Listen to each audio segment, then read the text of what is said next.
नमस्कार, आदाब। मैं अनूप सोनी क्राइम पेट्रोल सतर्क के ब्लैक हेडलाइंस अध्याय के आज के एपिसोड में आप सबका स्वागत करता हूं। आज हम आपको एक ऐसा केस दिखाने जा रहे हैं जिसने ना सिर्फ आम इंसान की बल्कि पुलिस की भी रातों की नींद हराम कर दी थी।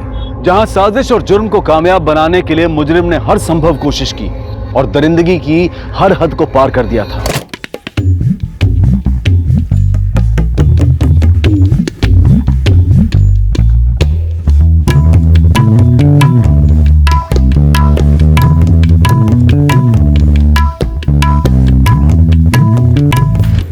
पैसा दिए तो कहाँ लगा दिए सारे?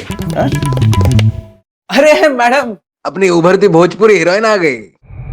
अरे आ गए, अपने भोजपुरी फिल्म के हीरो भी आ गए। नमस्ते सर। आप तो मिले ही हैं, तो शुरू करते हैं फोटोशूट।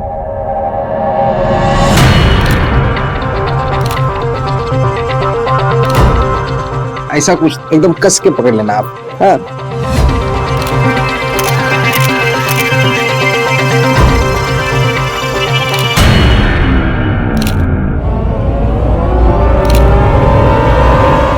ये सब दूर हटो।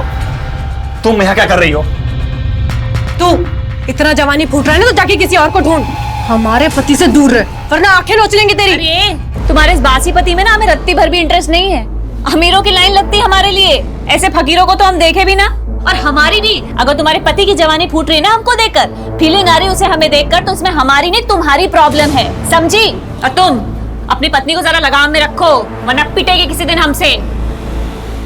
अरे मैडम, अब पड़ गई कलेजे में ठंडक ना। हमको बदनाम करने का कोनो मौका छोड़ना मत तुम।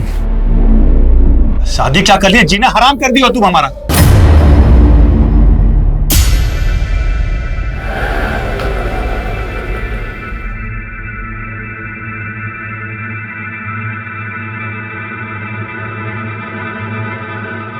अरे बाकी का पैसा लौटाओ।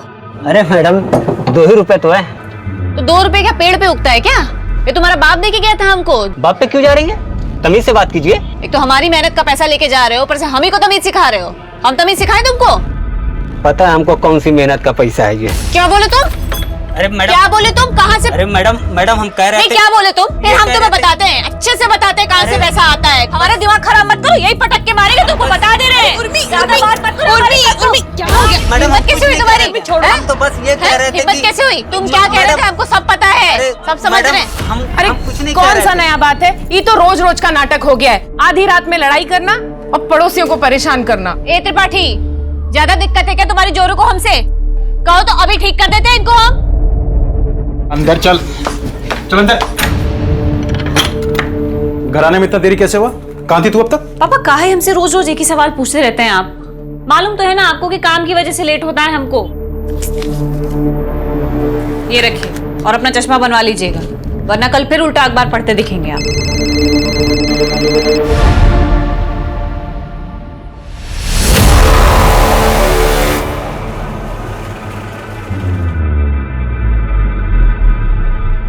कहाँ जा रहे हो?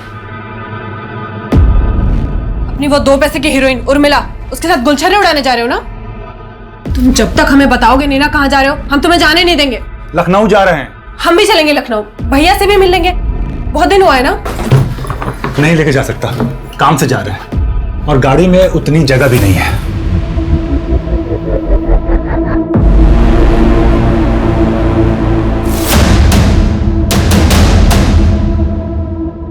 प्रणाम सर, कैसे है? बैठिए सर। बैठ गए?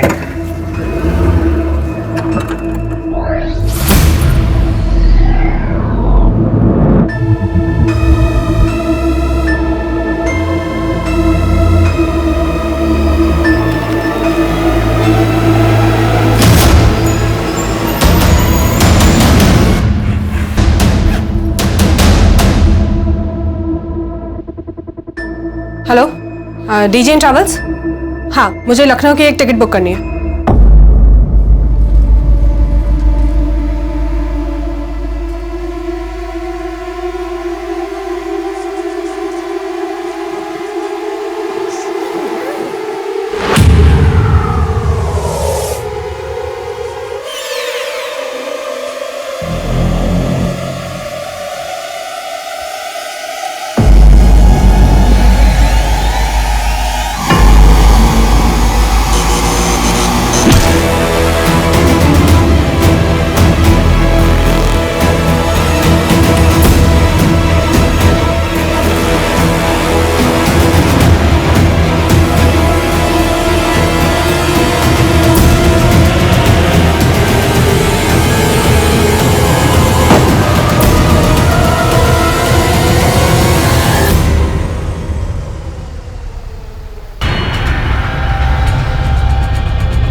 मैडम ये हमारी पत्नी है, इसका नाम सुप्रिया है।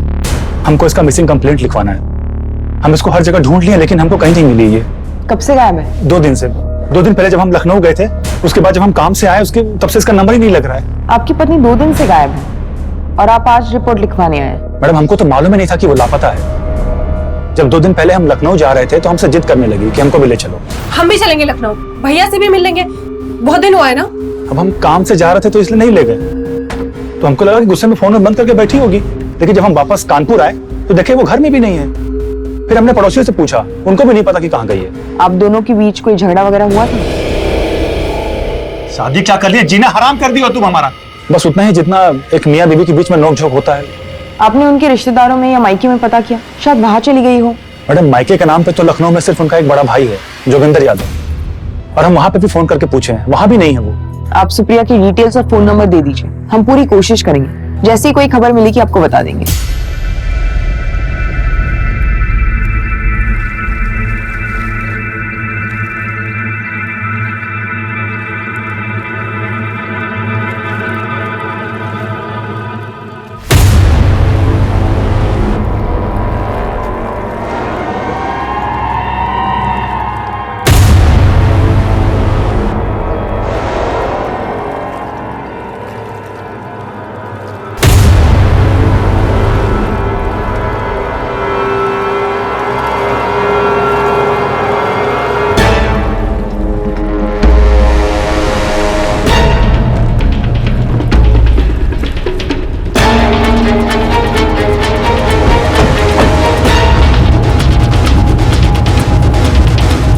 चलो हटो, ऐसे हटो।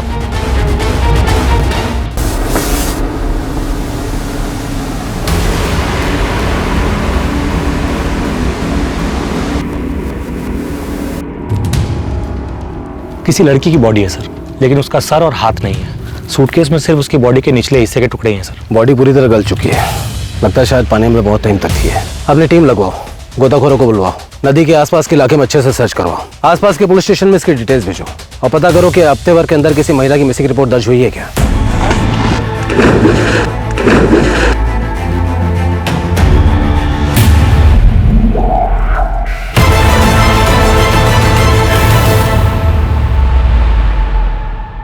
योगी भैया को नमस्कार।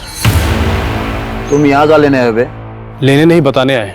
आपकी बहन सुप्रिया कल दिन से गायब है। आपके जीजा रंजन ने उसकी मिसिंग कंप्लेंट कानपुर के थाने में लिखवाई है। क्या बकवास है ये? अरे ऐसे कैसे गायब हो गई? लड़की है कोई चाबी का गुच्छा थोड़ी है जो खो गई है। और ऐसी बात की तो उसके नालायक पति ने हमें बताया ही नहीं। हमारी बहन सुप्रिया को कुछ हुआ तो नहीं है? अभी कुछ बोल नहीं सकते भैया जी, पर परवर गया तेल लेने। हमारी बहन को ढूंढो, अगर उसको कुछ हुआ ना तो जीना हराम कर देंगे साला सबका। सर सूटकेस पर कोई फिंगरप्रिंट्स नहीं है, शायद पानी में रहने की वजह से धुल चुके हैं। पोस्टमार्टम रिपोर्ट का क्या हुआ? सर मैंने पता किया था, डिटेल पोस्टमार्टम रिपोर्ट आने में तो टाइम लगेगा, लेकिन अभी के लिए उन्होंने ये कंफर्म किया है कि मरने वाली लड़की की उम्र 23 से 28 के बीच की है।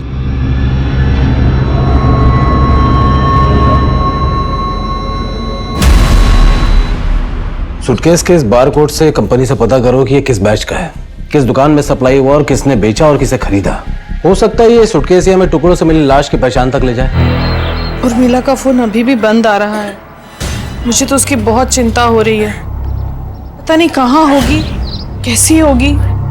अरे लगता है आजकल आपकी हीरोइन बिटिया घर पर नहीं है। मतलब आजकल आधी रात में कोई चीख चिल्लाहट की आवाज नहीं सुनाई दे रही। क्या बेकार की बात कर रही हो तुम, कुछ भी बोले जा रही हो। चलो घर। अरे चलो कुछ भी हो, हमें क्या करना है ना। कंपनी से ये इन्फॉर्मेशन मिली है कि सूटकेस आपकी दुकान से खरीदा गया है और ये इसका सीरियल नंबर है। जरा देख के बताइए कि सूटकेस किसने खरीदा। एक मिनट सर, चेक करता हूँ। ये सूटकेस हम नहीं बेचा है और ये देखिए 4 सूटकेस का सेट है। दुकान में सीसीटीवी कैमरा है? नहीं सर, सीसीटीवी तो नहीं है। जिसने ये सूटकेस खरीदा था उसकी शक्ल या हुलिया कैसा दिखता था, कुछ याद है? ऐसे तो याद नहीं है सर, अब दुकान में कितने सारे कस्टमर आते हैं सर। हाँ लेकिन हमारे रिकॉर्ड से पता चलता है कि किसी उर्मिला सिंह परिहार के क्रेडिट कार्ड से पेमेंट हुआ है सर।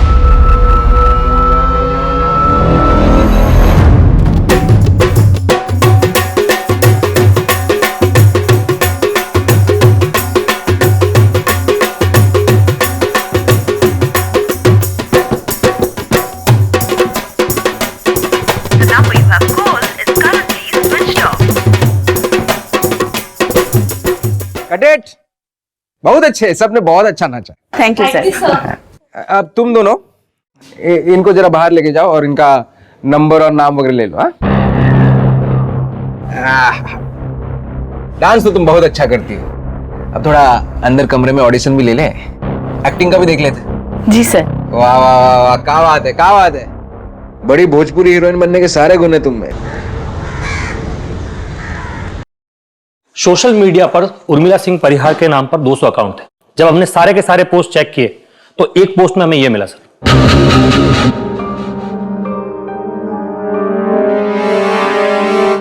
उर्मिला ने सूटकेस खरीदने के कुछ घंटों बाद ही यह पोस्ट अपने अकाउंट पे लखनऊ से डाला है सर, लेकिन इसके पहले के उसके अकाउंट के सारे पोस्ट कानपुर से किए गए। जो उर्मिला के फोन ट्रैक से कुछ मिला? सर इस पोस्ट के बाद से ही उसका फोन स्विच ऑफ आ रहा है, लेकिन रजिस्ट्रेशन से पता चला है कि यह नंबर उर्मिला सिंह परिहार के नाम से रजिस्टर्ड है और एड्रेस कानपुर का है सर। मतलब उर्मिला लखनऊ से नहीं कानपुर की है। उर्मिला ने 4 सूटकेस खरीदे, जिसमें से एक में हमें औरत की लाश मिली जिसके सर और हाथ कटे हुए थे। तो बाकी के 3 सूटकेस कहाँ हैं? उर्मिला के पास।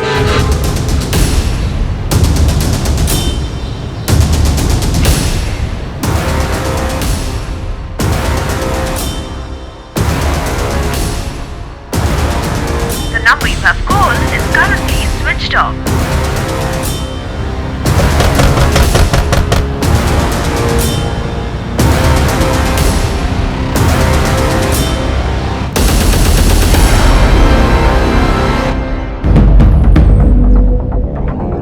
इस तरह। सर, ये लखनऊ से एक केस की फाइल लेकर आए, आपसे मिलना चाहते हैं।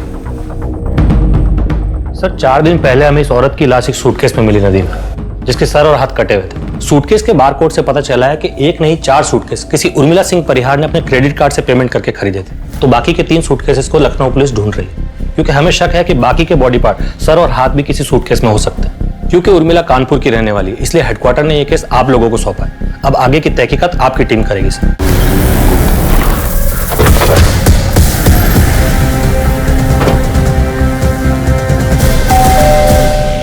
जी सर, ये उर्मिला का ही घर है, बेटी है वो हमारी, यही रहती है।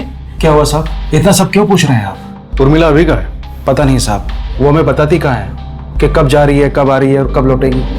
पिछली बार 20 दिन के लिए गायब थी, वापस आई तो बोली कि काम था। लेकिन आप ये सब क्यों पूछ रहे हैं? ऐसा क्या किया उसने? हमें शक है एक औरत की हत्या में उर्मिला का हाथ हो सकता है। नहीं सर, वो ऐसा नहीं कर सकती।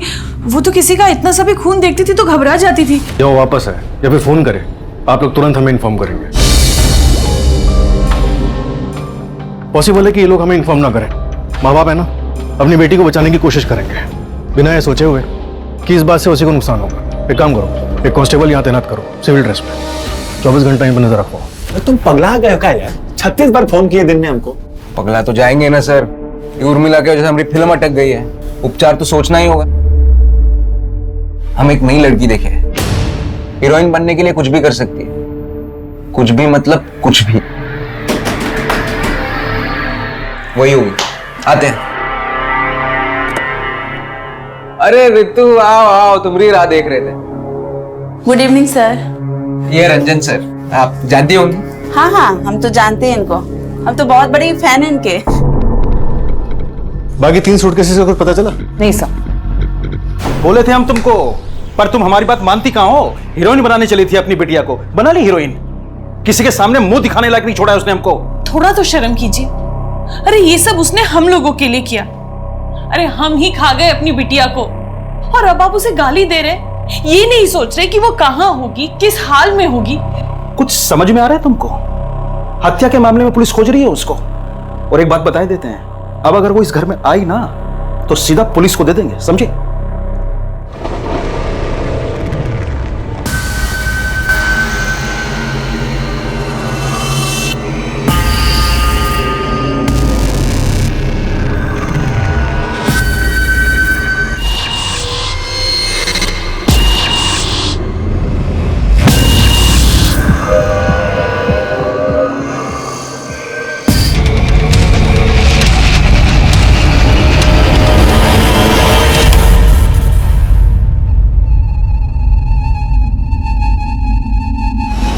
सर काफी सड़ चुका है। डीएनए टेस्ट से कंफर्म करना होगा कि सर और धड़ एक ही बॉडी के हैं या अलग अलग बॉडीज के। कहीं ऐसा तो नहीं कि सर किसी और का हो और धड़ किसी और का। मर्डर एक नहीं बल्कि 2 हुए हों। हाँ सरोज। सर, उर्मिला के क्रेडिट कार्ड डिटेल्स के मुताबिक उसका क्रेडिट कार्ड लास्ट लखनऊ में यूज हुआ था एक होटल बुक करने के लिए। लाश के दोनों हिस्से एक ही औरत के हैं या नहीं, ये जानने के लिए डीएनए की जांच का सहारा लिया जा रहा था। और सूटकेस में मिले सर की शिनाख्त के लिए उर्मिला के माता पिता का डीएनए और बॉडी का डीएनए मैचिंग के लिए लिया गया। पुलिस के सामने अब सवाल यह था कि क्या लाश का दूसरा हिस्सा सुप्रिया तिवारी का था, और अगर नहीं था तो फिर सुप्रिया कहां थी और क्यों अब तक पुलिस को उसका कोई सुराग नहीं मिला था।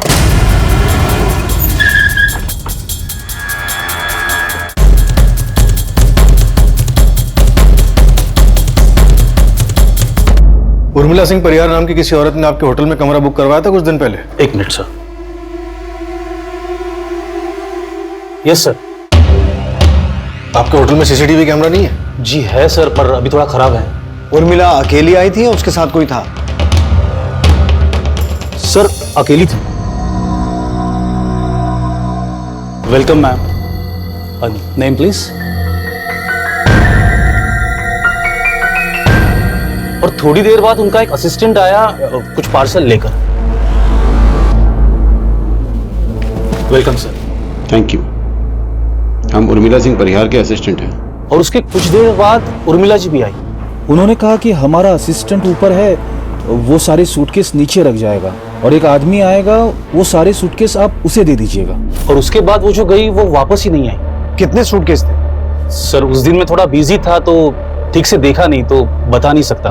उनका जो असिस्टेंट आया था उनके लिए पार्सल लेकर, उसका नाम पता नोट किया था? नहीं सर। और उसके बाद जो आदमी सूटकेस लेने आया था उसका नाम पता लिया या उसे भी ऐसे ही जाने दिया? नहीं सर, उसकी डिटेल्स है।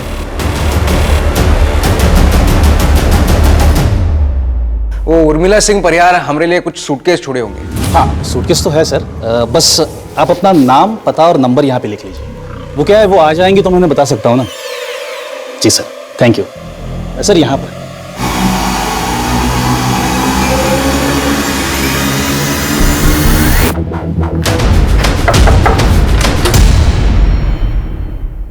धर्मेश। हाँ, अंदर आ जाए। सर सुनिए तो सही। सर क्या हुआ वो तो बताइए। क्या काम करता है तू? डायरेक्टर है सर, भोजपुरी फिल्म बनाते हैं। उर्मिला परिहार को जानता है तू? हाँ, एक्ट्रेस है। तो क्या हुआ कहाँ? 18 तारीख को तू लखनऊ में था? हाँ। होटल शालीमार से तूने उर्मिला के सूटकेस उठाए थे? हाँ। कितने सूटकेस थे? 2 ही होंगे। होंगे मतलब? तूने सूटकेस उठाए और तुझे नहीं पता कितने थे? सिर्फ दिन भर के थके हुए थे, थोड़ी लगा ली थी तो ठीक से याद नहीं है। और वो तो हमारे फिल्म के प्रोड्यूसर पांडे जी बोले उसने गए थे हम सूटकेस उठाने। फिर वो होटल से सूटकेस उठाकर हम सीधे कानपुर आ गए। तब से हम पांडे जी को फोन कर रहे हैं, उनका फोन ही नहीं लग रहा। और तब से ये देखो, ये सूटकेस यहीं पर पड़े हुए हैं।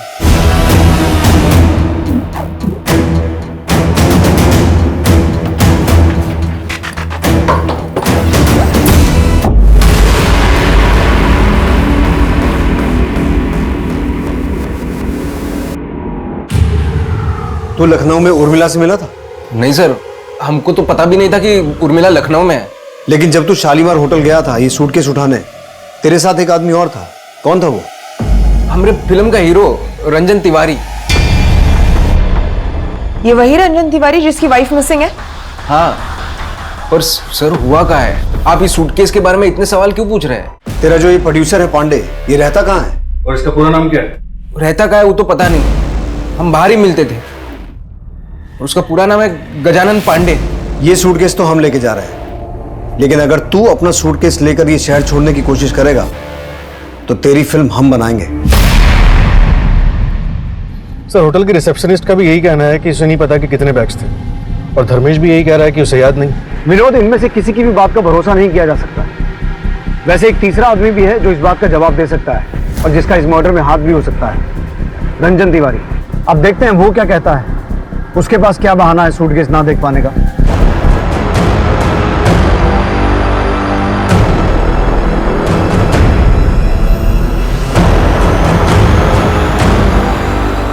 अब डीएनए रिपोर्ट के मुताबिक उन दोनों सूटकेसेस में मिले लाश के टुकड़े एक ही औरत के हैं। इसका मतलब है वो लाश उर्मिला की ही थी। विनोद, उस प्रोड्यूसर पांडे का कुछ पता चला?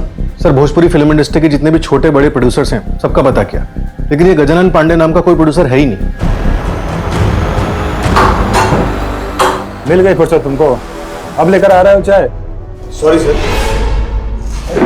सर हाँ, अब सुप्रिया का पता चल गया?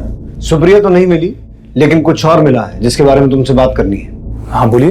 तुम 18 तारीख को लखनऊ में थे? हाँ लखनऊ में थे। और होटल शालीमार भी गए थे सूटकेस लेने? हाँ होटल भी गए थे, लेकिन सर हम बाहर जीप में ही रुके थे। वो धर्मेश गया था अंदर सूटकेस लेने के लिए।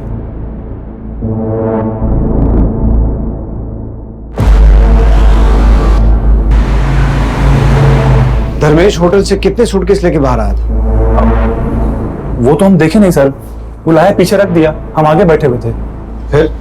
फिर उसके बाद हम कानपुर के लिए निकल गए और ऊपर से थोड़ा पी भी लिया था, तो झपकी मारने के लिए रास्ते में थोड़ी देर के लिए हम लोग गाड़ी रोक दिए थे।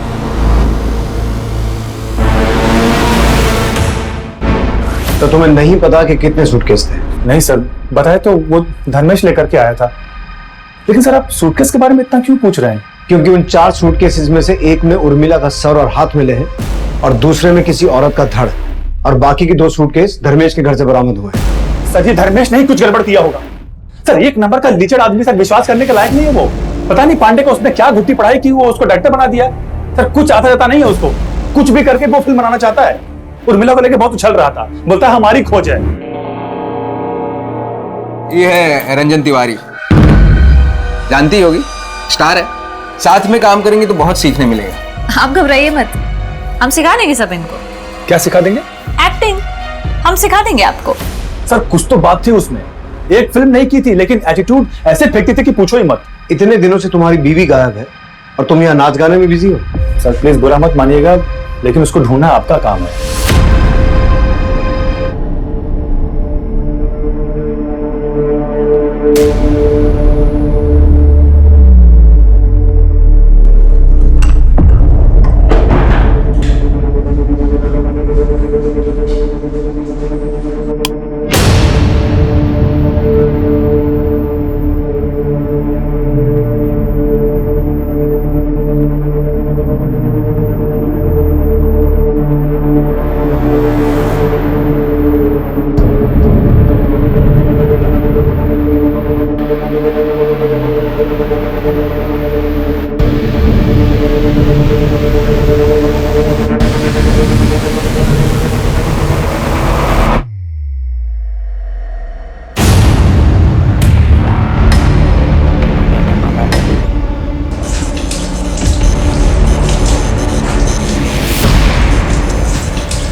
हमने धर्मेश का बैकग्राउंड चेक किया तो पता चला उसकी क्रिमिनल हिस्ट्री है। उस पर पहले भी अटेम्प्ट टू मर्डर का चार्ज लग चुका है।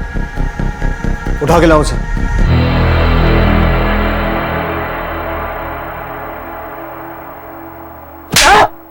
बड़ा शरीफ बन रहा था ना तू? हाँ, तेरी सारी हिस्ट्री ज्योग्राफी पता है हमें। रंजन ने सब उगल दिया है धर्मेश। झपकी मारने के बहाने तूने गाड़ी रास्ते में रोकी और 4 में से 2 सूटकेस जिनमें लाश थी वो नदी में फेंक दिया। सर हमने ऐसा कुछ नहीं किया है सर। हम क्यों मरवाएंगे उर्मिला को?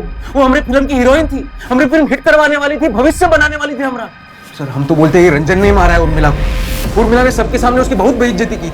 रंजन और उसकी बीवी सुप्रिया का बहुत जोर का झगड़ा हुआ था उर्मिला के साथ। इतना जवानी फूट रहा है ना तो जाके किसी और को ढूंढ। तुम्हारे इस बासी पति में ना हमें रत्ती भर भी इंटरेस्ट नहीं है। सर रंजन का एक साला है लखनऊ में, बाहुबली टाइप गुंडा आदमी है, जोगी नाम है उसका। हमको लगता है ये जोगी के साथ मिलकर रंजन ने उर्मिला को मरवाया। हम जो लखनऊ में थे तब जोगी के घर पे भी गया था रंजन उसे मिलने के लिए। जोगी के बारे में हम पता लगा लेंगे। तू ये बता पांडे कौन है, कहाँ मिलेगा? क्योंकि अभी तक उसके बारे में कोई सुराग नहीं मिला। ये पांडे नाम का कोई आदमी है भी या झूठ बोल रहा है? अरे सर बिल्कुल है, उन्होंने तो हमारे फिल्म में पैसा लगाया। कैसे दिए थे पैसे? कैश में दिया था सर। ब्लैक का पैसा व्हाइट करते वक्त ज्यादातर लोग फिल्म में पैसा लगाते हैं तो कैश में ही देते हैं सर, ताकि बाद में फंसे नहीं। धर्मेश कह रहा है कि रंजन अपने साले जोगी से मिलने गया था, जबकि रंजन ने हमें इस बारे में कुछ बताया नहीं। विनोद तुम जोगी से पता करोगे सच क्या है।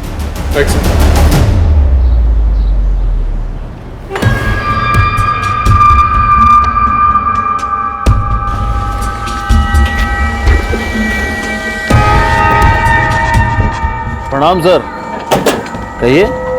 कैसे याद किया हूँ? आपसे कुछ जरूरी सवाल पूछने थे, अंदर चल के बात करें? अरे अंदर जाने की क्या जरूरत है, जो पूछना है यही पूछिए। 19 तारीख को रंजन तिवारी आपसे मिलने आया था? हाँ आया था। क्यों, क्या काम था? जीजा है हमारा, काम पड़ने का क्या जरूरत है। लेकिन उस दिन हमें भी कुछ अजीब लगा। हमेशा जब भी आता है वो फोन करके आता है, पर उस दिन बिना फोन किए ही आ गया। पर आप ये रंजन के बारे में इतना पूछताछ काहे कर रहे हैं? इसे पहचानते हैं आप? ये शक्ल तो पहली दफा देख रहे हैं, देखे होते तो पहचान लेते। एक बात बताइए, आप इस लड़की के बारे में पूछ रहे हैं, रंजन के बारे में इतना सवाल पूछ रहे हैं। रंजन की बीवी यानी हमारी बहन सुप्रिया, उसके बारे में कुछ खोजबीन की है कि नहीं की है आपने? हम कोशिश कर रहे हैं। वैसे सुप्रिया के फोन रिकॉर्ड्स में पता चला है कि उसका लास्ट लोकेशन लखनऊ था। तो क्या रंजन की तरह वो भी आपसे मिलने आई थी? नहीं तो? अरे आती तो बताते नहीं का आपको। देखिए सर, आप बेफजूल का दौड़ भाग कर रहे हैं, उल्टा हम ही पे सवाल दाग रहे हैं आप। रंजन से एक भी बार पूछे आप? हम साला रोज पुलिस स्टेशन अपनी बहन के बारे में पूछते हैं फोन करके, वो एक भी बार अपनी बीवी के बारे में पूछा आपसे? बहुत काम है हमें, चलो। नजर रखो इस पर।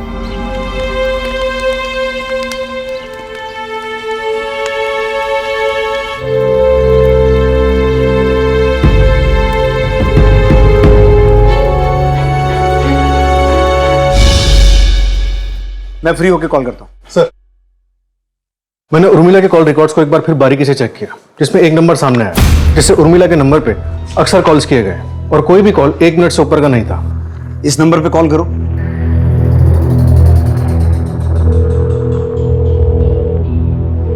कोई फोन नहीं उठा रहा सर। पता करो किसके नाम पर रजिस्टर्ड है। Right sir.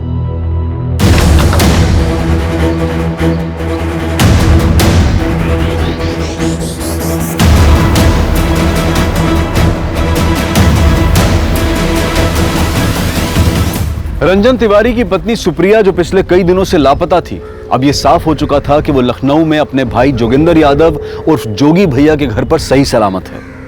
तो क्या सुप्रिया और जोगी ने सुप्रिया के लापता होने का झूठा नाटक किया था? ऐसे सभी सवालों के जवाब ढूंढने के लिए कानपुर पुलिस ने सुप्रिया और उसके भाई जोगी को लखनऊ से कानपुर तलब किया। गलत कर रहे हैं आप जानते नहीं हम कौन है।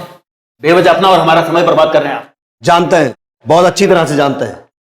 अब हम तुम्हें बताएंगे कि हम कौन हैं और हम क्या कर सकते हैं। सर हम सच बोल रहे हैं, हम कुछ नहीं किया उर्मिला के साथ में। हम उर्मिला की नहीं, तेरी बीवी सुप्रिया की बात कर रहे हैं। सुप्रिया? सुप्रिया मिल गई? मैं बंद करिए अपनी घटिया एक्टिंग, इतना अच्छा एक्टर नहीं है तू। सरोज।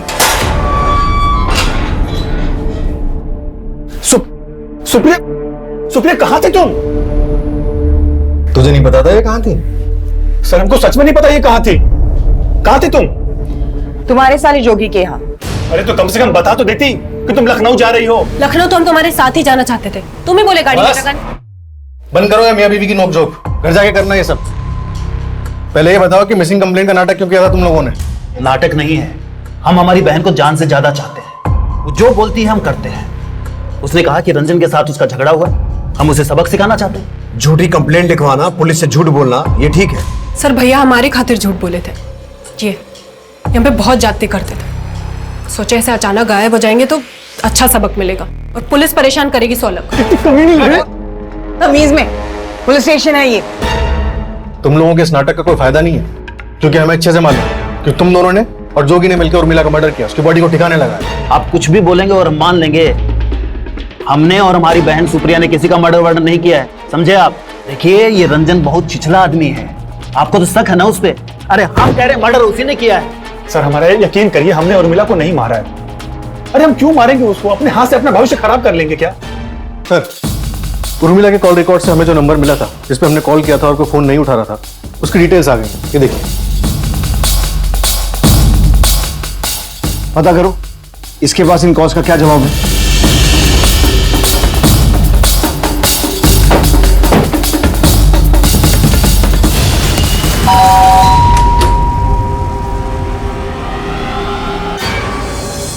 सर ऐसा तो कुछ याद नहीं है हमें। उर्मिला हमारी पड़ोसी थी तो कभी कभार फोन किए होंगे।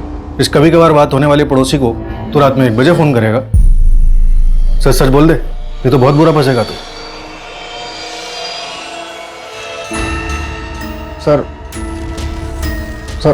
उर्मिला और हम एक दूसरे से प्यार करते थे। उर्मिला तुमको समझना होगा, हमारे बाबा कभी नहीं मानेंगे।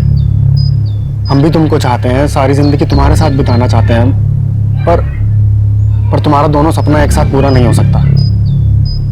या तो तुम हीरोइन बनो या हमसे शादी करो। बोलो। सर वो हीरोइन बनने के सपने को चुनी और हमारे बाबा ने हमारी शादी सुमन से करवा दी। हम दोनों एक दूसरे को आज भी चाहते थे। सर हम चुप चुप के उर्मिला के घर पे भी मिलते थे। उर्मिला के घर पे? लेकिन वो तो अपने माँ बाप के साथ रहती थी ना। हाँ सर, पर वो किराए पे एक घर भी ली थी, यहीं पास में है सर। सर रमाकांत ने उर्मिला के एक और घर का पता बताया, हम लोग वहीं जा रहे हैं। मैं आपको एड्रेस सेंड कर रहा हूँ, आप डायरेक्टली वहीं पे पहुँच जाइए।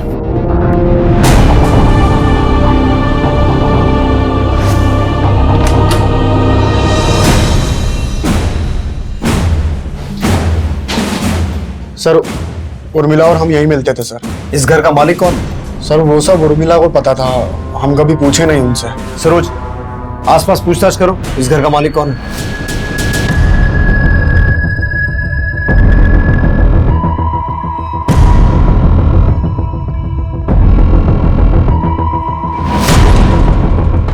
मिश्रा।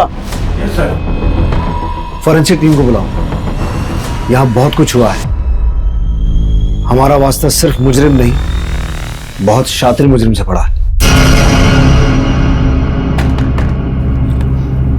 जी मैडम। बता सकती हो इस घर का मालिक कौन है? मैडम वो श्रीमती दमयंती शंकर। उर्मिला सिंह परिहार को घर आपने दिया था किराए पे? जी सर, हम ही दिए थे। वो घर हमारी बीवी के नाम पर है, लेकिन हम लोग वहाँ रहते नहीं हैं। अब उर्मिला वहाँ रहती थी या नहीं ये हमें नहीं पता, बस उसका किराया टाइम से आ जाता था, इसलिए हमने कभी कोई दखलंदाजी नहीं की।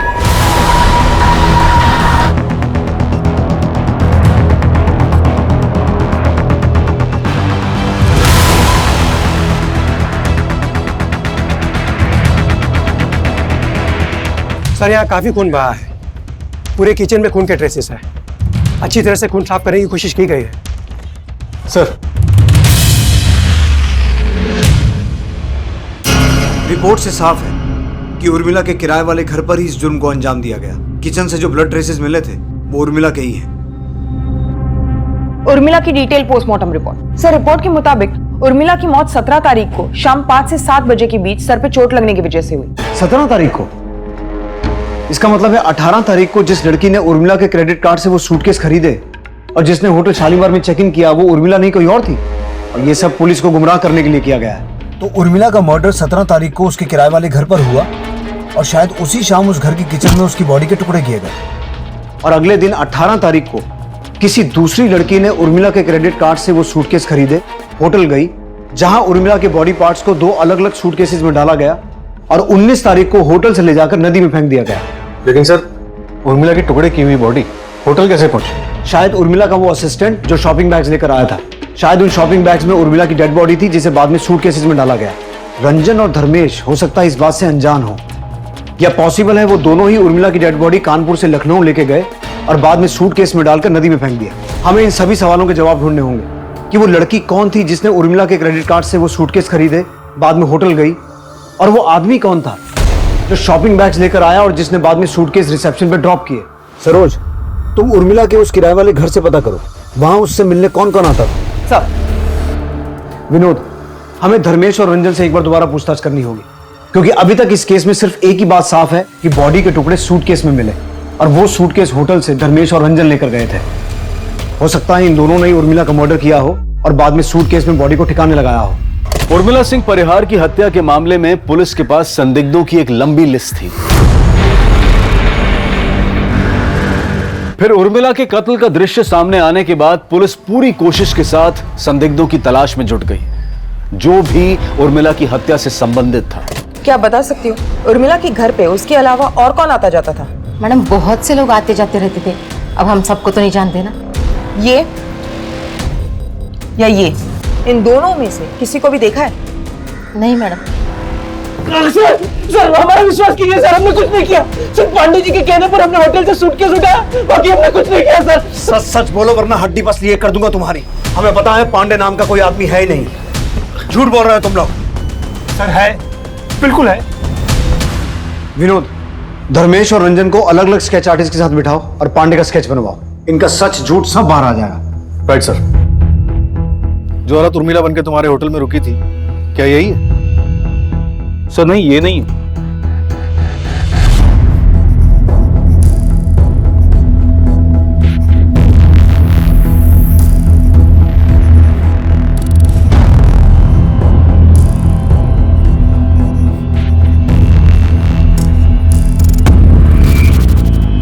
हाँ मैडम, इन्हें देखे हैं, ये आते जाते रहते थे यहाँ पे। इसके अलावा और कोई आता था? 2 बुजुर्ग आदमी हमेशा आते थे और उनमें से एक तो अभी कुछ दिन पहले ही आके गए थे। शक्ल याद है उनकी? हुलिया बता सकती हो?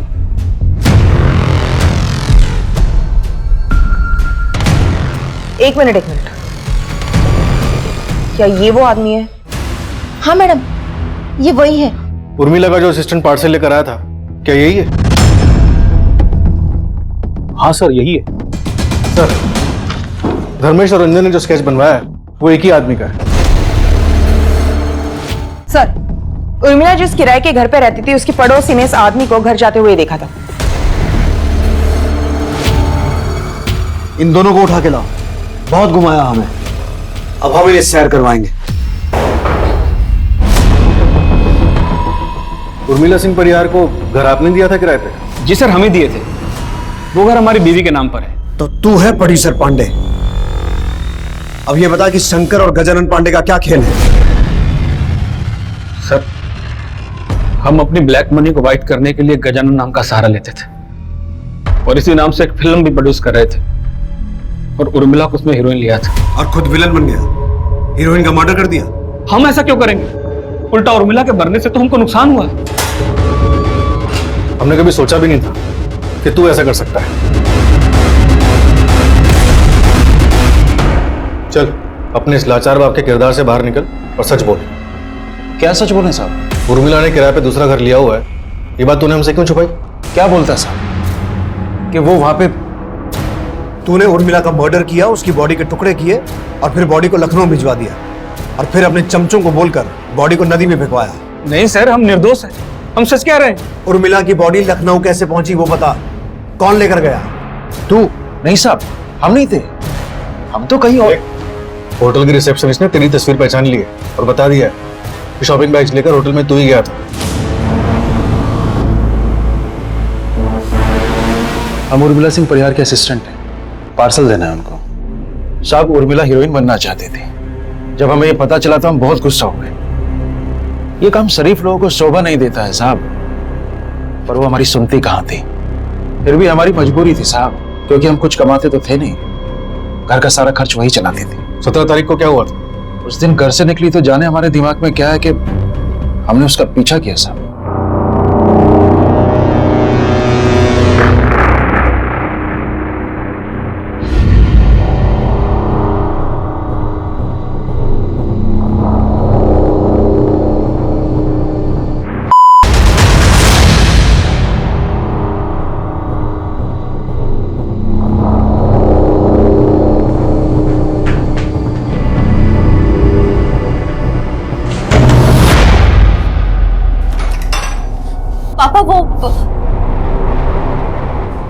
पापा मेरी बात तो सुनिए।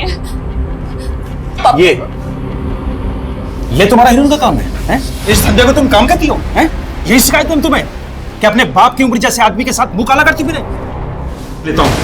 क्या सुनो तेरी बाला? नहीं, गूंगा इधर देख। क्या? बोल बोल। बोला। ये साला क्या किया तू? साला मर गई ये। हम पुलिस को सब बता देंगे। क्या? एक साला भांग खाए तुम, खुद तो मरोगे, हमको भी मरवाओगे। तुमको जितना पैसा चाहिए हम तुमको देंगे, खाली अपना जुबान बंद रखना बस। और फिर पांडे ने उर्मिला के शरीर के टुकड़े टुकड़े कर दिए साहब।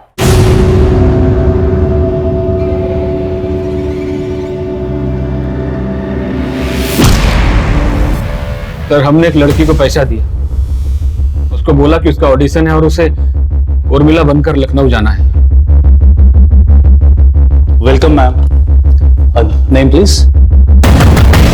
उर्मिला सिंह परिहार। और उसके बाद उर्मिला का बाप उर्मिला की बॉडी शॉपिंग बैग्स में लेकर होटल पहुंचा। जहां उसने वो बॉडी सूटकेस में डाली और सूटकेस को रिसेप्शन पे छोड़ा, जहां से रात में धर्मेश उसे लेके गया, है ना? अब ये बता पांडे, सूटकेस को नदी में किसने फेंका? धर्मेश ने या रंजन ने? रंजन ने फेंका। सदी का महानायक बनना है तुमको कि नहीं बनना है, या कि फिल्म करके घर बैठ जाना है? ये हुई ना बात। अब देखो हम तुमको कैसे लेके एक के बाद एक फिल्म बनाते हैं। तो तुमको हमारे लिए एक छोटा सा काम करना पड़ेगा। सर हमको हीरो बनना था, और हमारे पास काम नहीं था, इसीलिए हम पांडे की बात में आ गए थे सर। 19 तारीख को क्या हुआ था वो बता। 19 तारीख को मैं और धर्मेश होटल जा रहे थे, लेकिन होटल जाने से पहले धर्मेश को दारू पिला रहे थे और हम खुद दारू पीने का नाटक कर रहे थे। तो फिर हम रास्ते में बोले कि बहुत नींद लग रहा है तो थोड़ा आराम कर लेते हैं।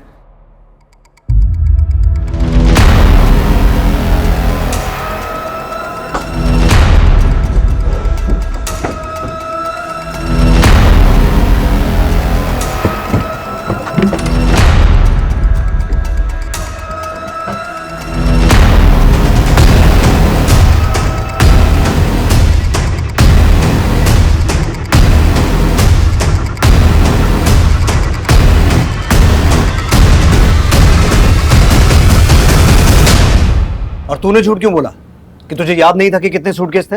सर हम थके हुए थे, पिए हुए थे, धुंधला धुंधला याद था कि 4 सूटकेस थे, मगर सुबह उठकर गाड़ी में देखा तो 2 ही थे।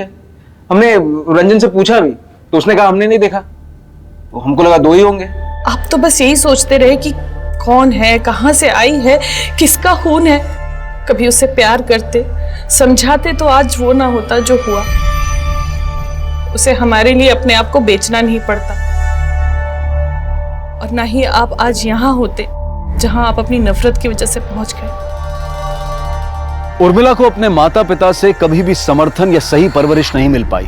मिला तो सिर्फ धुतकार जो उसके पिता की हर नजर में देखा जा सकता था। शायद इसी वजह से उर्मिला ने वही तरीका, वही रास्ता इख्तियार किया जो उसे सही लगा, जिसमें उसके अपने सपने और घर की जिम्मेदारी को साथ लेकर चलना भी एक पहलू था। मनोज परिहार और गजानन पांडे पर आईपीसी की धारा 302 और 201 के तहत मुकदमा दर्ज किया गया है। रंजन तिवारी पर धारा 201 के तहत सबूत मिटाने के चार्जेस लगाए गए हैं। सभी मुजरिम इस वक्त सलाखों के पीछे हैं और चार्जशीट कोर्ट में फाइल की जा चुकी है। देखते हैं हमारे आज के एपिसोड की दूसरी कहानी। हम वही बोल रहे हैं जो हमारे पुरखे कह गए थे, रोटी और बेटी का व्यवहार हमेशा बराबर वालों में होता है। ये दूसरी जात वाले इस मनीराम से पूछिए अम्मा जी, इसका बेटा कहाँ है? अरे हमें नहीं पता हमारा बेटा कहाँ है। अम्मा जी, कसूर सिर्फ हमारे बेटे का नहीं है, इसकी बेटी का भी है। अपनी मर्जी से भागी है उसके साथ, उसको भी सजा मिलनी चाहिए। देखो क्या बोल रहा है, हमारी बेटी को सजा मिलनी चाहिए। कसूर सिर्फ हमारा है क्या?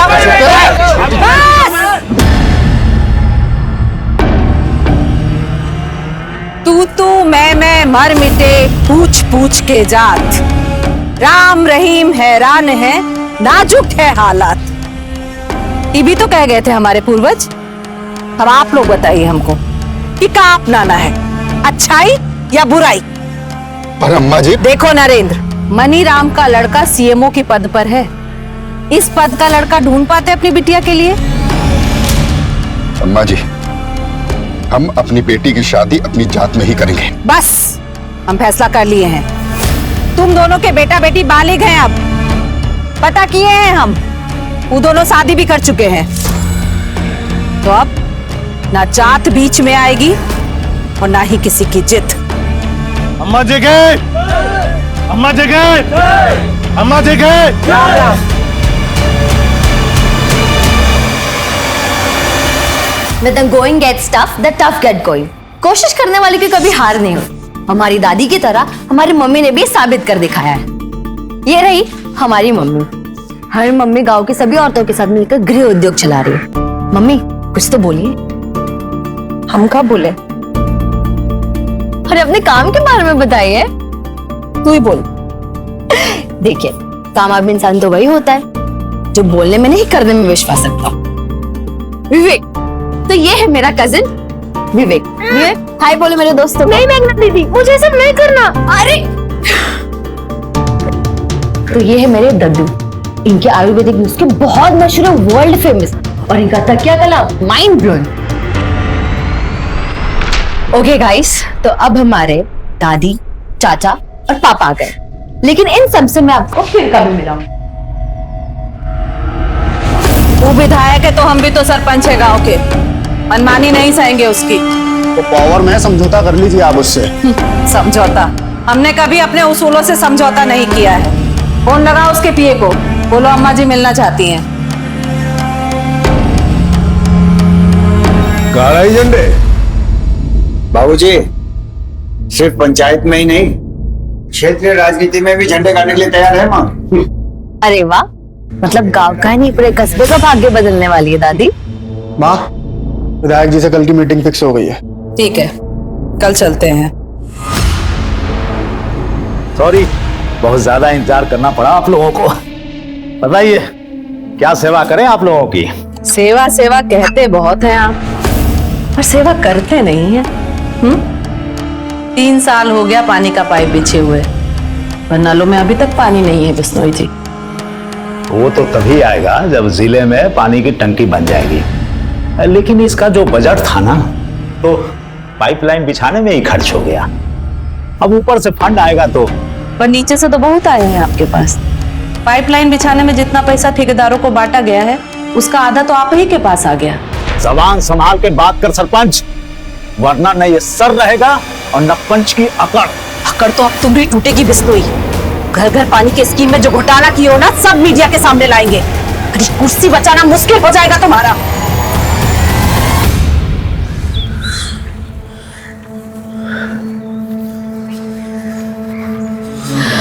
संज्ञान, हम यहाँ तुम्हारा 1 घंटे इंतजार कर रहे हो, तुम अब जाके आ रहे हो। मेघा सॉरी यार, पापा को आने में देर हो गई थी। अब उनसे मिले बिना तो हॉस्टल नहीं जा सकता था ना। अब 15 मिनट में तुम्हारी बस आ जाएगी। बस सर 15 मिनट बिताने के लिए इतना वेट किया हम। सच हम तुम्हें ड्रॉप करने ही नहीं आते। तुम चाहो तो अभी भी मेरे साथ भाग सकती हो।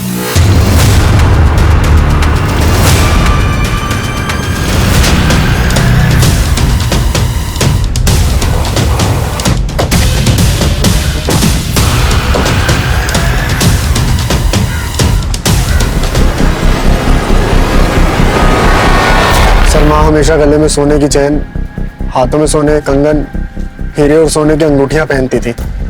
लेकिन ये जगह आपके घर से काफी दूर है। आपकी माँ इस सुनसान जगह पर अकेले क्या करने आई होंगी? सर हमें भी कुछ समझ में नहीं आ रहा है। रात को माँ घर पर नहीं आई थी और उनका फोन भी बंद आ रहा था, और आज सुबह यहाँ उनकी लाश। आप लोगों को किसी पर शक? साहब हम कहते हैं सब पूरा किया धरा है ना नरेंद्र का ही है। कौन नरेंद्र? हमारे गांव का ही है साहब। उसकी लड़की ने दूसरे जात के लड़के से शादी कर लिया था। नरेंद्र चाहता था अम्मा जी और लड़के को सजा दे, पर अम्मा जी लड़का और लड़की के रिश्ता का बचाव किए थे, इसलिए बहुत गुस्से में था। अम्मा जी, मैं उस नीच लड़के को अपना दामाद ना मान सकता। अगर आपकी बेटी होती तब भी आप यही फैसला सुनाती? हाँ, तब भी हमारा यही फैसला होता। हमें मंजूर नहीं है आपका ये फैसला।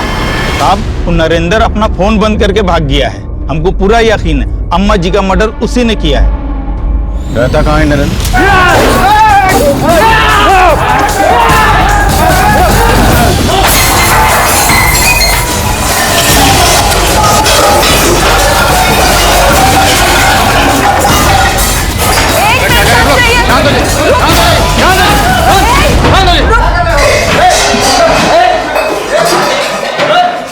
क्यों तोड़फोड़ कर रहे हैं आप लोग? साहब उस कमीने नरेंद्र ने हमारी अम्मा जी की हत्या की है, और आज हमारे हाथ आने से पहले ही भाग गया। अगर हमारे हाथ आ जाता तो हम मुझे यही काट देते। एक मिनट, जब वो घर पे है ही नहीं तो तोड़फोड़ करके क्या फायदा होगा? तो सर लाई ना उसे हमारे सामने, हम उसे जिंदा नहीं छोड़ेंगे। भाभी हमने चारों तरफ पता किया, लेकिन मेघा का कहीं कुछ पता नहीं चल रहा। पर वो ऐसी तो गायब नहीं हो सकती ना शमशेर भैया, जरूर उसके साथ कुछ हुआ है।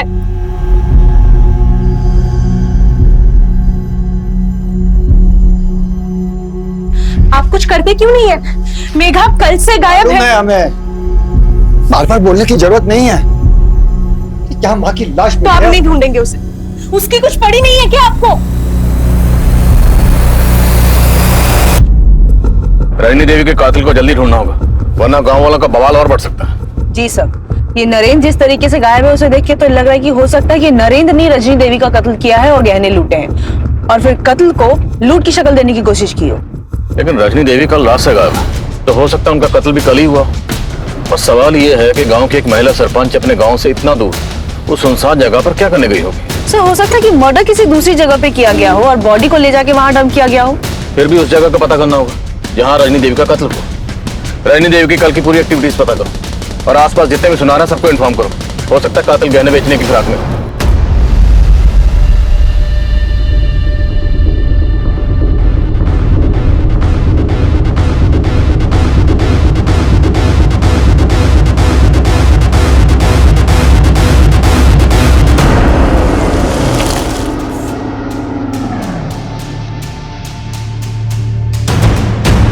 शहर क्या गई यार, इतना बड़ा कांड हो गया, इतनी बड़ी बात हो गई, तुमने हमें बताना जरूरी नहीं समझा, खबर तक नहीं दी हमें।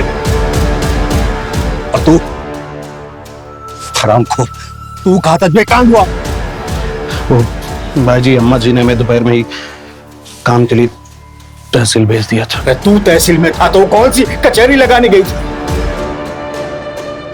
तू बता आदित्य, तुझे उसके बारे में सब पता रहता ना, अब बोलेगा अभी?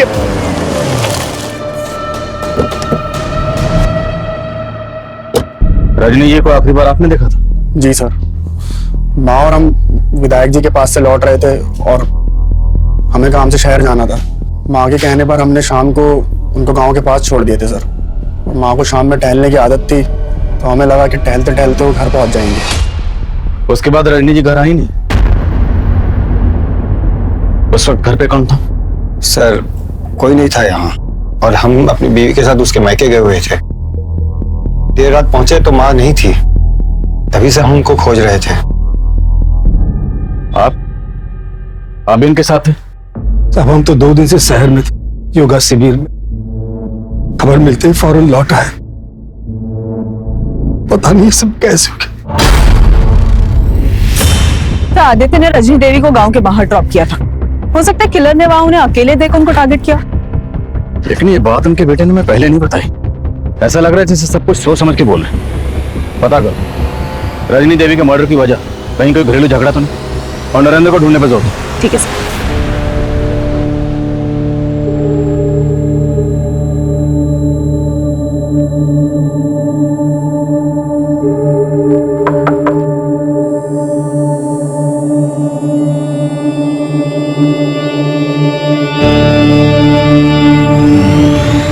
रजनी ने नरेंद्र की बेटी के गैर जातीय विवाह को जायज ठहराया था और सरपंच बनने के बाद से लगातार रजनी ऐसे फैसले कर रही थी जिसने उस पूरे क्षेत्र में उसकी गरिमा बढ़ा दी थी। पर उससे प्यार करने वालों से ज्यादा उससे नफरत करने वाले थे।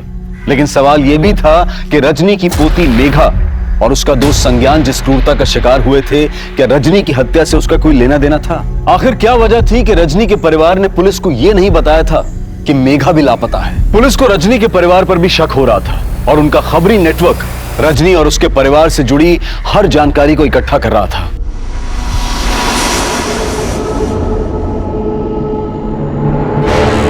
हम पे भरोसा रखो विनीता, हम भी मेघा के लिए परेशान हैं। पुलिस को इस मामले से दूर रखना पड़ेगा, इसी में मेघा की भलाई है।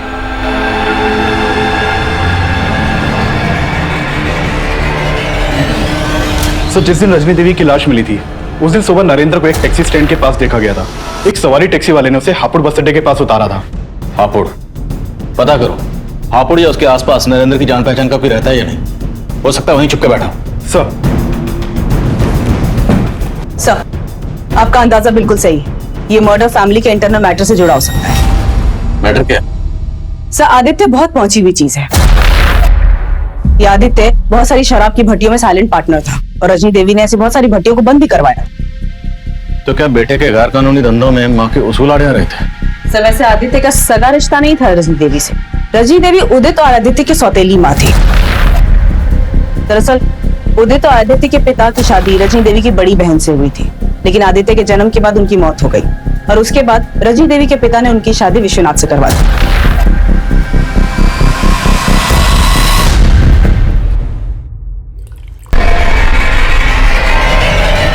हम गलत काम करते थे, इसका क्या प्रूफ है आपके पास? प्रूफ मिटाने में तो माहिर हो तुम, पर वैसे भी तुम्हें अपनी माँ से कोई खास हमदर्दी तो थी नहीं। उनकी मौत के बाद हमारे भी आंसू आए थे, पर यह सच है कि उनके उसूल खलते थे हमको, और हमको ही क्या, बहुत से लोग ऐसे हैं जिनको वो खलती थी। किसकी बात कर रहे हो? अब हम जिनकी बात कर रहे हैं उनको यहाँ बिठा नहीं पाएंगे। तो आप साहब बोलो, किसकी बात कर रहे हो? हमारी माँ ने इस बार विधायक बिश्नोई जी से पंगा लिया था, उसी के ऑफिस में उसी की पैंट ढीली कर दी। अकड़ तो अब तुम ही टूटेगी बिश्नोई। घर घर पानी के स्कीम में जो घोटाला की हो ना, सब मीडिया के सामने लाएंगे। कुर्सी बचाना मुश्किल हो जाएगा तुम्हारा। तू मेरी कुर्सी हिलाएगी? तू मेरी कुर्सी हिलाएगी? औकात देखिए तेरी। अरे सर, सर तुम्हारे जैसे कितने सरपंच मेरे नीचे हैं। अरे सर रहने दीजिए ना, माँ छोड़ो। औकात की बात कर रहे हैं नेताजी, और फिर तो सुना दे हम इनको अपना। आप चाहते हैं कि हम अपना मुंह बंद रखें, बस आप हमारे गांव के स्कूल के लिए 20 लाख रुपया डोनेशन दे दीजिए, हम एकदम चुप हो जाएंगे। उन्हें लग रहा था विधायक जी डर जाएंगे, लेकिन उन्होंने तो माँ को मार के ही खामोश कर दिया। अच्छा, तो ये बात तुमने हमें पहले क्यों नहीं बताई? सर अगर हम आपको पहले बता देते तो वहाँ जो विधायक बिश्नोई जी बैठे हैं वो हमको उठा लेते घर से, और आप उनकी गिरबान तक नहीं पकड़ पाते। नो एविडेंस बोल के आप लोग पल्ला झाड़ लेते। सर हमें अपनी सिक्योरिटी भी देखनी, और साथ में अपनी फैमिली वालों की भी।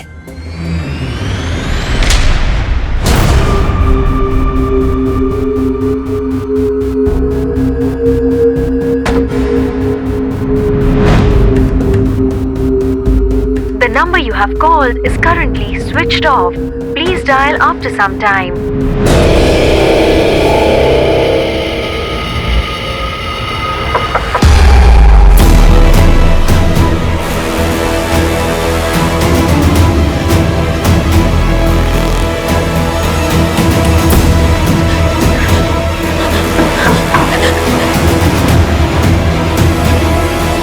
कौन है?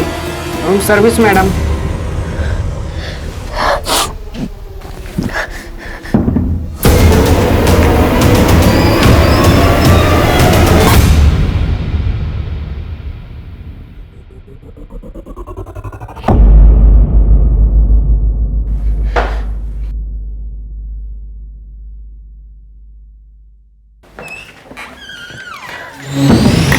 आदित्य नेताजी का नाम लेकर घुमा रहा है हमें। पर इतना कंफर्म है कि रजनी देवी नेताजी से मिलने गई थी। पता करो, क्या रजनी देवी के पास कोई ऐसा सबूत था जिससे नेताजी को खतरा हो सकता था, और हो सकता है इस काम के लिए नरेंद्र को इस्तेमाल किया गया हो। ये केस अब एक हाई प्रोफाइल केस बन गया था, और इस केस के सबसे बड़े सस्पेक्ट नरेंद्र को ना पकड़ पाने से पुलिस पर मीडिया और गांव वालों का प्रेशर आ गया था। लेकिन जल्द ही पुलिस ने नरेंद्र को ढूंढ निकाला।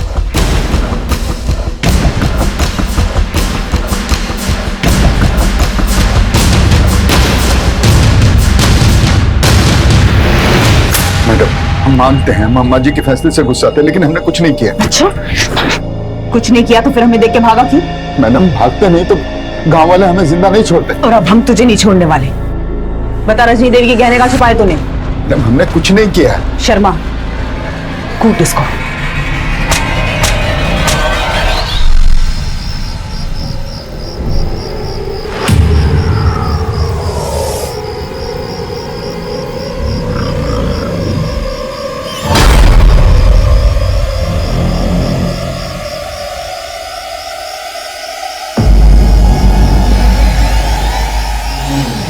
देखिए, हम कहते थे ना कि उनका किसी से चक्कर है। चलिए अंदर घुसिए। दरवाजा खोलिए, दरवाजा खोलिए। क्या हुआ भाई साहब? कहाँ हुआ सीमा?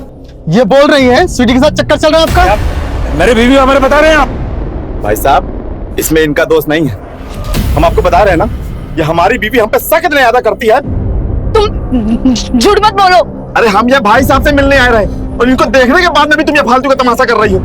इसको क्या लगता है कि इसके हकलाने की वजह से हम इसको पसंद नहीं करते हैं, और इसीलिए सिर्फ अटेंशन हमारा पाने के लिए हमको जगह जगह बदनाम करती फिरती है। सुनिए, हमें इंस्पेक्टर साहब से मिलना है। और बात क्या है? हमारी बेटी लापता है। क्या? जिस दिन आपकी सास रजनी देवी का कत्ल हुआ उस दिन से आपकी बेटी मेघा भी गायब है। तो ये बात आपने हमें पहले क्यों नहीं बताई? हम बताना चाहते थे पर हमारे पति ने हमें रोक लिया। क्यों? क्योंकि उन्हें लगता था कहीं आप मेघा पर शक ना करो। और मेघा गायब क्यों है? उसकी क्या वजह? सर वो एक लड़के को पसंद करती थी। कौन लड़का? संज्ञान। संज्ञान, हम यहाँ तुम्हारा 1 घंटे इंतजार कर रहे हो, तुम अब जाके आ रहे हो? मेघा सॉरी यार, पापा को आने में देर हो गई थी। सर जिस दिन मेघा गायब हुई उस दिन हमें लगा कि संज्ञान उसे लेके भाग गया है, क्योंकि उस दिन से वो भी गायब है।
संज्ञान जया कुमारी मेडिकल कॉलेज से पढ़ाई कर रहा है।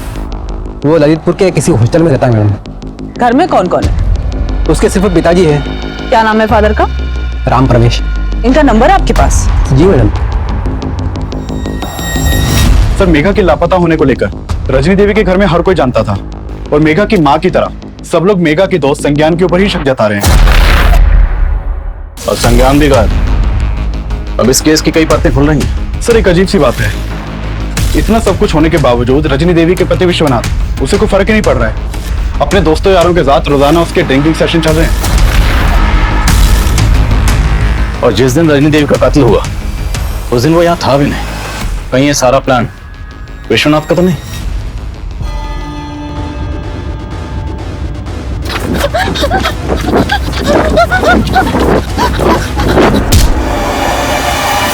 हमें फिक्र हमारी पोती की है सर, लेकिन ये रजनी, यही वजह है सबकी कि आज मेघा हमसे दूर है।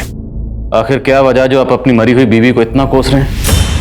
उसे कोसने की हजारों वजह है हमारे पास। तब तो उसे मारने की भी कोई ना कोई वजह जरूर होगी आपके पास। हमें मालूम था आप हम पे शक करेंगे, लेकिन हमने कुछ नहीं किया सर। अपनी बीवी को कोसने की वजह नहीं बताएंगे? उसे कोसने की सबसे बड़ी वजह थी वो शमशेर। शमशेर? हाँ शमशेर। हमसे ज्यादा उसे पसंद करती थी, कहती थी कि हम उसकी नहीं उसके बाप की पसंद थे। आप कहना चाहते हैं आपकी बीवी रजनी देवी का शमशेर के साथ? जो आंखों देखा है वही बता रहे सर। वो हमारे फार्म हाउस में उसके साथ बहुत ज्यादा वक्त गुजारती थी।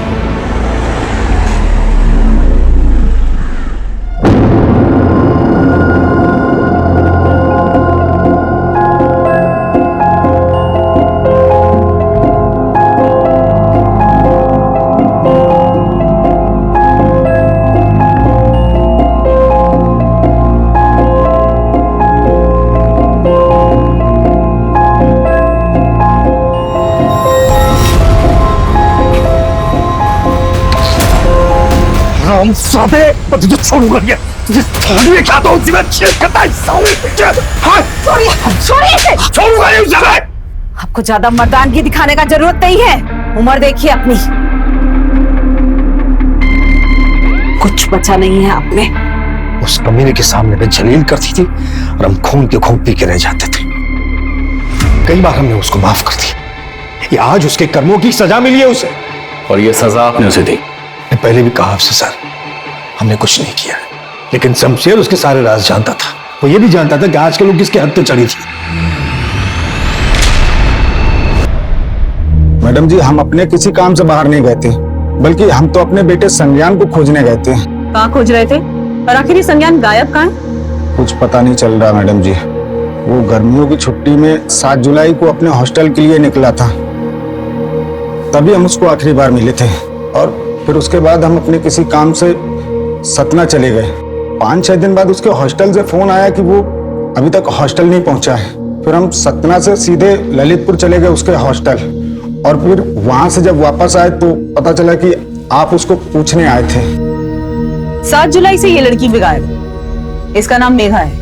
मेघा की माँ का कहना है कि संज्ञान और मेघा की दोस्ती थी। क्या आपको इन दोनों के अफेयर के बारे में कुछ पता था? नहीं मैडम जी, हमें इसके बारे में कोई जानकारी नहीं है। फिलहाल मेघा के घर वालों का ये कहना है कि संज्ञान इस लड़की को भगा के लेके गया है। नहीं मैडम जी, हमारा बेटा तो रात दिन पढ़ाई में लगा रहता है और वो कभी कोई ऐसा काम नहीं करेगा जिससे हमारी बदनामी हो। साहब, हम अम्मा जी के सिर्फ सेवक थे और उनका हुक्म टालने की हिम्मत हमारे अंदर नहीं थी। उनके साथ संबंध रखना हमारी मजबूरी थी, हमारी इच्छा नहीं। 10 बज गए, हम आपके लिए खाना पैक करा कर लाएं या घर पर जाकर खाएंगे? आज घर जाने का मूड नहीं है हम।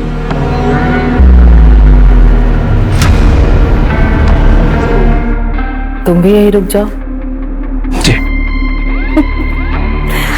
जो कुछ कहते हैं सर हिलाकर हाँ कर देते हो। सब बात मानोगे का हमरे? जी, बस हुक्म करके देखिए। सच बोल रहे हो क्या?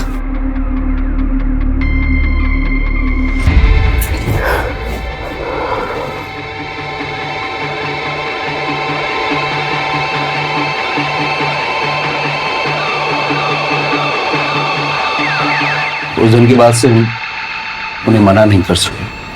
तो ऐसा क्या हुआ था कि तूने रजनी देवी को मार ही दी? नहीं सर, ऐसा हमने कुछ भी नहीं किया। अब झूठ बोलने का कोई फायदा नहीं। 7 जुलाई जिस शाम रजनी देवी का मर्डर हुआ, तूने अपने दोनों साथियों को विक्रम और भुवन को फोन किया था और तुम तीनों ने मिलकर रजनी देवी की पोती को उठाया। वो दोनों कबूल कर चुके। अब तेरी बारी। हमने जो कुछ किया वो अम्मा जी के कहने पे किया।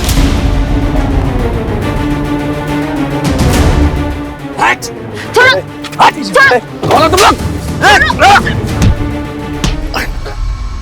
वहां से उसे अम्मा जी के पास ही ले गए।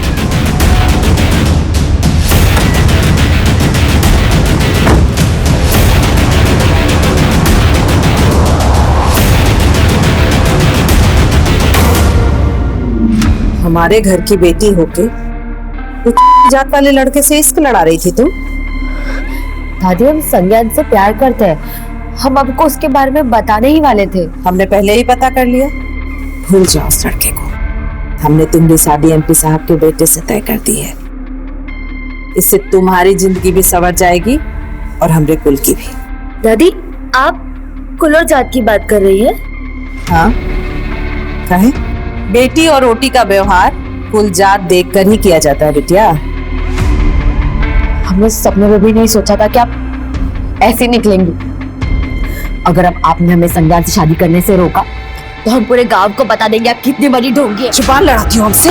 हाँ, हम आपके नहीं अपनी पसंद के लड़के से शादी करेंगे और अगर आपने हमारे साथ जबरदस्ती की तो आपके लोगों के बीच आपको जलील कर देंगे।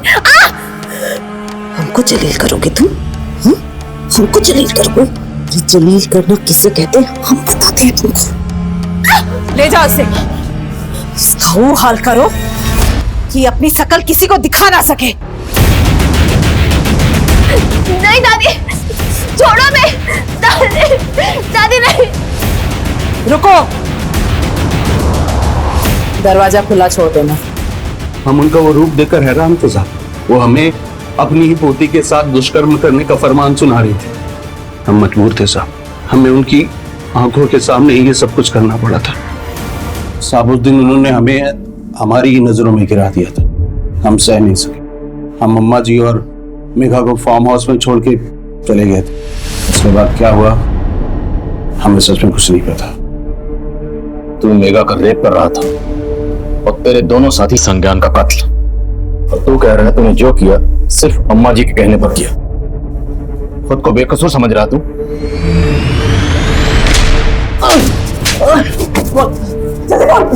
मैडम, हम उस लड़के की पिटाई जरूर की थी लेकिन हम जान से मारना नहीं चाहते थे।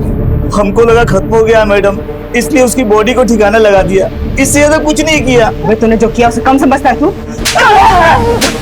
शमशेर का बयान चौंकाने वाला था। भले ही रजनी और शमशेर के अनैतिक संबंध होंगे, लेकिन रजनी जैसी आदर्श महिला जिसे गांव का गौरव समझा जाता था, क्या उसी औरत ने अपनी पोती के रेप का फरमान सुनाया था? क्या उसने वाकई शमशेर को संज्ञान की हत्या का भी आदेश दिया था? इस पर विश्वास करना मुश्किल था, लेकिन शमशेर झूठ बोले, पुलिस को फिलहाल इसकी भी कोई वजह नजर नहीं आ रही थी।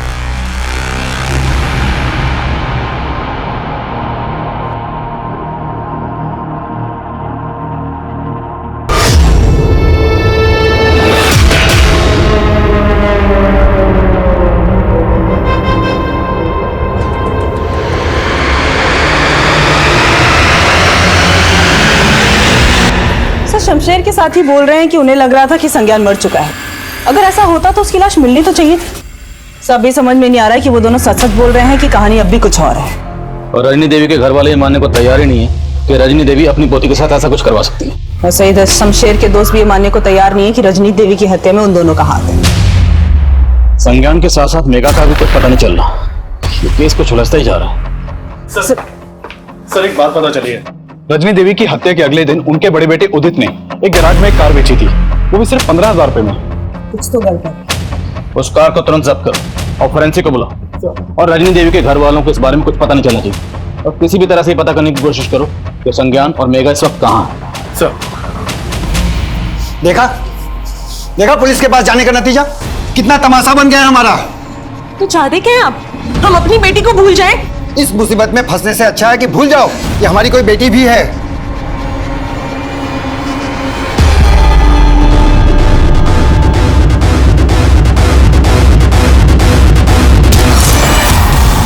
उस गाड़ी को जब्त किया गया तो फोरेंसिक को उसमें कई ऐसे खून के धब्बे मिले जिन्हें मिटा दिया गया था, और ये देखा जाने लगा वो खून रजनी से मैच करता था या नहीं। वहीं संज्ञान और मेघा की तलाश भी जारी थी, और जल्द ही पुलिस को मेघा की हत्या की जानकारी मिली।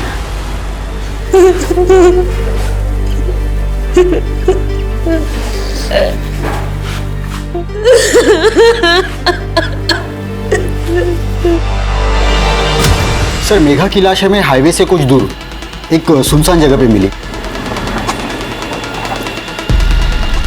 बॉडी की कंडीशन बहुत ही खराब थी सर, बॉडी पे कोई कपड़ा भी नहीं था। सर पोस्टमार्टम से हमें यह पता चला है कि मेघा के सर पे किसी भारी चीज से वार करके उसे मारा गया था। और सर हैवानियत की बात तो यह है कि मेघा को मारने के बाद डेड बॉडी के साथ रेप किया गया था। मेघा पहले भी रेप का शिकार हुई थी। उस वक्त इस रेप में ये शामिल था। और मेघा के अलावा ये संज्ञान भी मिसिंग है। आपकी तहकीकात के दौरान क्या कुछ ऐसा सामने आया जो इस लड़के से कनेक्टेड हो? नहीं सर, अभी तक कुछ पता नहीं चला। हाँ अभिषेक। सर उस कार में मिले ब्लड की फोरेंसिक रिपोर्ट आ गई है। वो ब्लड रजनी देवी के ब्लड से ही मैच करता है।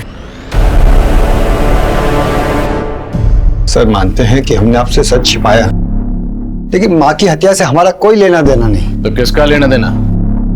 सर उस रात माँ घर नहीं पहुंची थी और मेघा का भी कुछ पता नहीं चल रहा था। हम और आदित्य बहुत परेशान थे। हम जब माँ के फार्म हाउस पर पहुंचे तो हमने देखा हमने नहीं मारा है माँ को। तुमने नहीं मारा तो फिर हमें क्यों नहीं बुलाया? और मेघा के गायब होने की बात भी तुमने पहले नहीं बताया, क्यों? साफ साफ बोलो, क्या छिपा रहे हो? सर कुछ भी नहीं छिपा रहे हैं। हमें लगा कि शायद मेघा के हाथों माँ की हत्या हो गई हो। हम तो सिर्फ उसको बचा रहे थे। तो तुम जानते थे कि मेघा ने तुम्हारी माँ? नहीं सर, हम तो खुद ही ढूंढ रहे थे उसको। उस रात रजनी का मर्डर हुआ था, ये बात सिर्फ उदित और आदित्य ही नहीं, मेघा की माँ विनीता और रजनी के पति विश्वनाथ को भी मालूम थी। इसलिए पुलिस किसी का भी भरोसा नहीं कर रही थी। वहीं संज्ञान की भी कहीं कोई लीड नहीं मिल रही थी, लेकिन अब कुछ ऐसा मिला था जिसने पुलिस का नजरिया ही बदल दिया था। सब कुछ दिनों पहले मेरठ में एक सीमा नाम की औरत का मर्डर हुआ। सीमा के मर्डर की मोडस ऑपरेंडी मेघा के मर्डर की मोडस ऑपरेंडी से मैच करती है। मेघा और सीमा दोनों के मर्डर करने के बाद उनकी बॉडी के साथ रेप किया गया था। सीमा का रजनी देवी या मेघा से कोई कनेक्शन? सर फिलहाल तो कोई कनेक्शन नहीं मिला है। माना कि सीमा और मेघा का मर्डर केस अलग है, लेकिन रजनी देवी के मर्डर केस में वो सिमिलैरिटीज नहीं मिली। तो सीमा के मर्डर केस में कोई ऐसा सस्पेक्ट जो मेघा से कनेक्टेड हो? सर फिलहाल उसके बारे में भी कुछ नहीं पता चला है। तो सीमा के मर्डर में मेरठ पुलिस को सीमा के पति योगेंद्र पे शक था। पुलिस का कहना है कि सीमा को अपने पति पे शक था क्योंकि उसका काफी औरतों के साथ अफेयर चल रहा था। तो हो सकता है योगेंद्र मेघा को भी जानता। साहब हम किसी मेघा को नहीं जानते, हमने कोई मर्डर नहीं किया है। तेरी बीवी तुझ पर शक करती थी, हो सकता है तेरा मेघा से भी अफेयर रहा हो। साहब हम कितनी बार बताएं आपको, ऐसा कुछ नहीं है साहब, भगवान की तरफ आके बोल रहे हैं हम।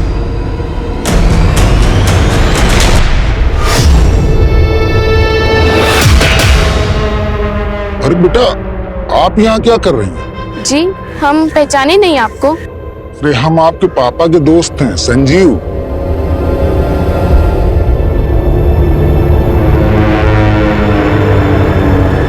पापा, कोई संजीव अंकल आपके फ्रेंड है क्या?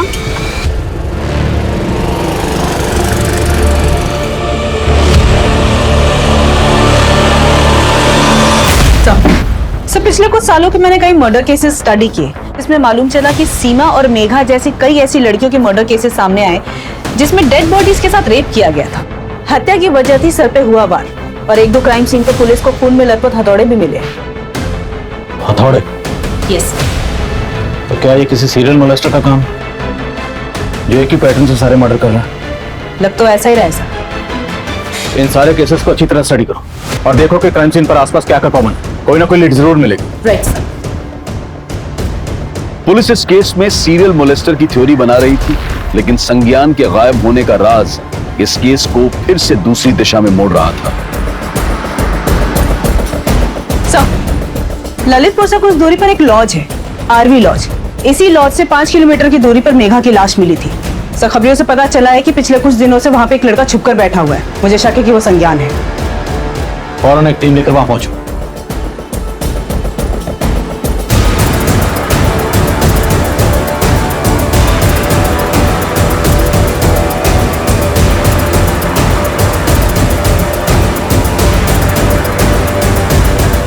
सर, हमारा मेघा के मर्डर से कोई लेना देना नहीं। 7 जुलाई के बाद तो मुझसे मिले तक नहीं है। तो 7 जुलाई से तो अंडरग्राउंड क्यों? सर, उन लोगों ने हमें बहुत मारा। उस डर की वजह से हम वहां चले गए। डर की वजह से तो लॉज चला गया, अपने घर क्यों नहीं गया? जाते तो पापा परेशान हो जाते। वो तो अब भी परेशान है, ढूंढ रहे हैं तुझे हर जगह। तूने उन्हें नहीं बताया था तो लॉज में चुप के बैठा? नहीं सर, सर हमारा मेघा के मर्डर में कोई हाथ नहीं है। हम तो प्यार करते थे उसे। तेरा हाथ है या नहीं कि हम पता लगाएंगे। पता लगाओ जरा अच्छी तरह से। सर, तो हमने सीमा और मेघा समेत सभी केसेस के क्राइम सीन की सीसीटीवी फुटेज स्कैन की। इन सभी क्राइम सीन पर ये मोपेड कॉमन है। ये मोपेड सीमा और मेघा के क्राइम सीन के आसपास भी देखी गई थी, लेकिन सर ये मोपेड रजनी देवी के गांव में देखे जाने की कोई इन्फॉर्मेशन नहीं है।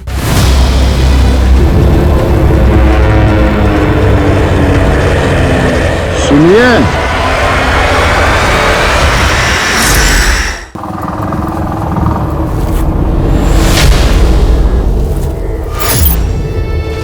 अरे आप यहाँ कहाँ ले आए हो? लगता है गाड़ी खराब हो गई।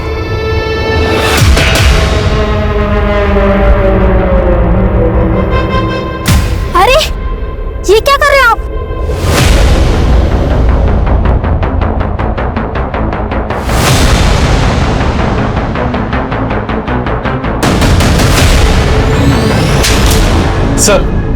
सर संज्ञान अब बोल रहा है कि उसके फादर जानते थे कि वो एक लॉज में छुपा हुआ था।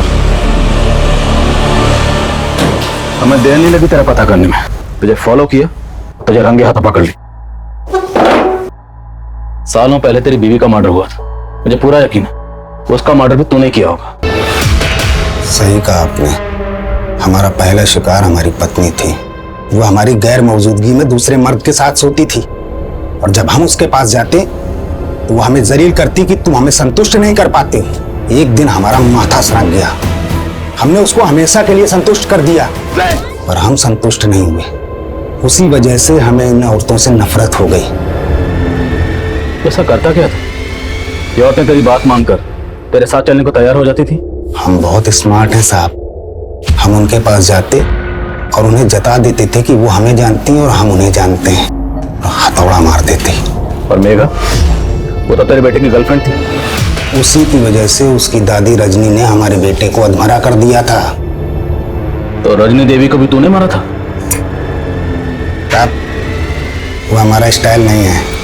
वो तो मेघा ही उसको मार के भागी थी। उसका हमारे पास फोन आया।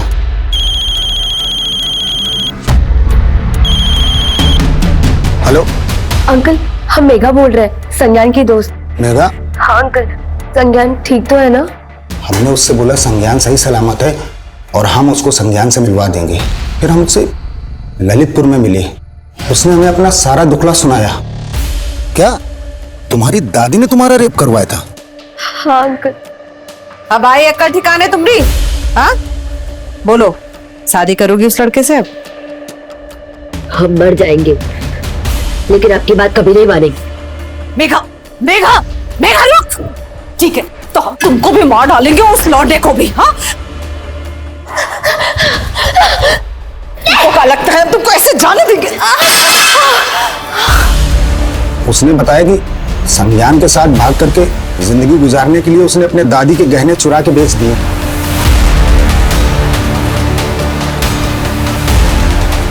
बेटा डरो नहीं, हम तुम्हारे साथ हैं। हमारे साथ बैठो, हम संज्ञान के पास तुम्हें ले चलते हैं। आओ।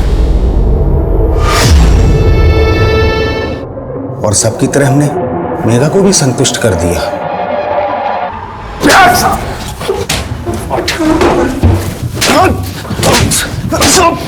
अब तुझे संतुष्ट हम करेंगे। करो जरा इसकी तसल्ली। राम प्रवेश पिछले 7 सालों में सीमा और मेघा समेत 25 से भी ज्यादा महिलाओं को अपना शिकार बना चुका था।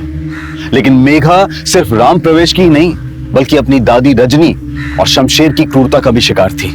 मेघा अपनी दादी रजनी को एक आदर्श नारी के रूप में देखती थी। रजनी के उदाहरण देकर वो लोगों को आगे बढ़ने की सीख देती थी। लेकिन वही रजनी उसकी सबसे बड़ी गुनहगार थी। इंसान अपनी अच्छी कथनी से महान दिख सकता है, लेकिन महान काम करने वाले लोग बोलने से ज्यादा करने में विश्वास रखते हैं और उनकी कथनी खुद दुनिया लिखती है। अब मैं अनूप सोनी आपसे विदा लेता हूं। फिर मुलाकात होगी क्राइम पेट्रोल सतर्क के ब्लैक हेडलाइंस अध्याय में एक और नए केस के साथ। और याद रखें, क्राइम और आपके बीच में सिर्फ इतना फर्क है कि आप कितने सतर्क हैं। सतर्क रहें, सुरक्षित रहें। जय हिंद। इस तरह के और भी एपिसोड देखने के लिए हमारे चैनल को सब्सक्राइब करें और बेल आइकन दबाना ना भूलें।